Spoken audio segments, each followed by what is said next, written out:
Sir, परिणाम निश्चित करके रिवर्स प्लानिंग कैसे करें? मैंने आपका सवाल सुना, अच्छा भी लगा, लेकिन यह मन की ऊंचाई की बात है। लाखों में कोई एक ऐसा कर पाता है।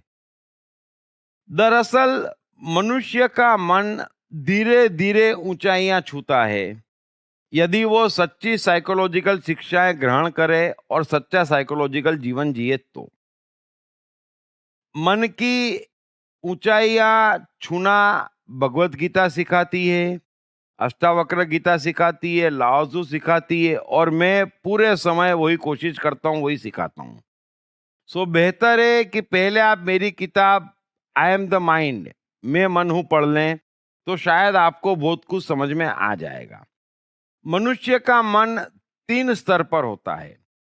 पहले स्तर पर वो मनुष्य है जो फल की कामना में कर्म करता है। ऐसा मनुष्य जीवन में कभी कुछ नहीं पाता, कुछ बड़ा नहीं कर पाता। वो ऊंचे ऊंचे सपने ही देखता रहता है और उसे लाख समझाओ समझ में नहीं आता कि फल की कामना के बगैर आगे कैसे बढ़ा जाए।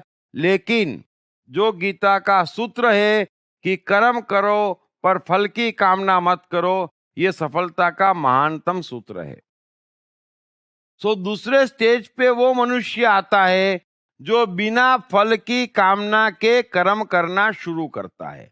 वो एक उच्च स्तरीय मनुष्य है जिसके मन ने एक ऊंचाई छू ली है। और जो व्यक्ति लगातार बिना फल की कामना के कर्म करता है, उसका मन एक और अंतिम ऊंचाई छू लेता है, जिसे हम कहते हैं कि वो प्रकृति से ट्यून्ड हो गया।